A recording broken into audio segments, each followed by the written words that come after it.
പ്രിയപ്പെട്ടവരെ, നമ്മുടെ ബഹുമാനപ്പെട്ട വിദ്യാഭ്യാസ മന്ത്രി നമ്മുടെ സ്കൂൾ വെക്കേഷൻ സമയം മാറ്റുന്നതുമായി ബന്ധപ്പെട്ട ചർച്ച പൊതുതലത്തിൽ തുടങ്ങിയിട്ടുണ്ട്. നമ്മൾ കണ്ടിട്ടുണ്ടാവും, വായിച്ചിട്ടുണ്ടാവും. വളരെ സ്വാഗതാർഹമാണ് ഇങ്ങനെയുള്ള വിഷയങ്ങൾ പൊതുജനങ്ങളുമായിട്ട് അല്ലെങ്കിൽ രക്ഷിതാക്കളുമായിട്ട് കൂടി ആലോചിക്കുന്നത്.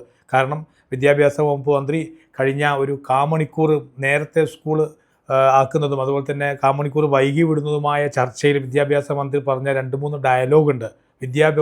വിദ്യാഭ്യാസ വകുപ്പ് എല്ലാ കാര്യങ്ങളും നടത്തിക്കോളും, അതിനാ വിദ്യാഭ്യാസ വകുപ്പ്. അങ്ങനെയല്ല, 140 MLA-മാരും മന്ത്രിമാരും വിചാരിച്ചു കഴിഞ്ഞാൽ, അല്ല അധ്യാപകരും വിചാരിച്ചു കഴിഞ്ഞാൽ പള്ളിക്കൂടം നിർമ്മിക്കാൻ സാധിക്കും. പക്ഷേ അവിടെ സ്കൂൾ കുട്ടികൾ എത്തിക്കാൻ വേണ്ടി സാധിക്കില്ല എന്നുള്ളത് ഓർമ്മ വേണം. എന്തായാലും ഈ ഒരു ചർച്ച വളരെ വളരെ നല്ലത് തന്നെയാണ്.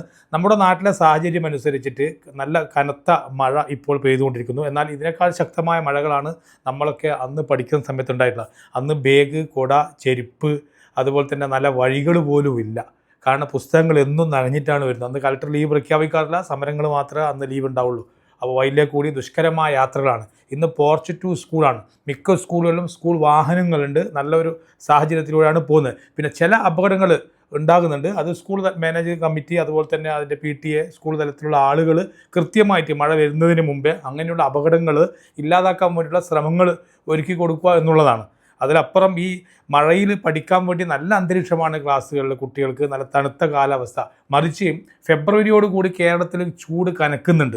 നല്ല മഴ പെയ്യുന്നുണ്ടെങ്കിലും കൊടും ചൂടിലേക്ക് പോകുന്നുണ്ട്. അപ്പോൾ ഫെബ്രുവരി അവസാനത്തോടു കൂടി വാർഷിക പരീക്ഷ, SSLC പരീക്ഷയൊക്കെ നടത്തുന്ന സമയത്ത് കുട്ടികൾ വരുന്നത് ഭയങ്കര ടയർഡായിട്ടാണ്. പക്ഷെ ഒരു മാസമേ സഹിക്കണ്ടു. മറ്റൊരു രീതി എന്ന് പറഞ്ഞാൽ കേരളത്തിലെ പരീക്ഷാ രീതി ഒരു മാസമാണ്. കുട്ടികളെ ഇട്ട് അലക്കുന്ന ഒരു രീതിയാണ് പരീക്ഷ. ഒരു മാസമാണ്.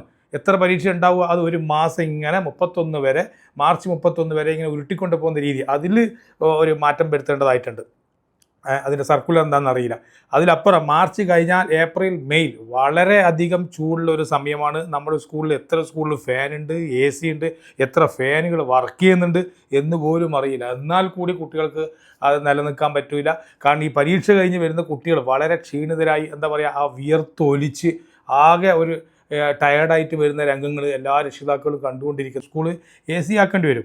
ഇവിടെ തന്നെ ഇപ്പം കൊടുംചൂടിൽ സ്കൂള് AC ആണ്. ഞാൻ ഇപ്പോൾ ഒമാനിലാണുള്ളത്. ഒമാനിൽ AC-യിലാണ് കുട്ടികൾ പഠിക്കുന്നത്. എന്നിട്ട് പോലും കടുത്ത ചൂടിൽ അവർക്ക് ലീവാണ്.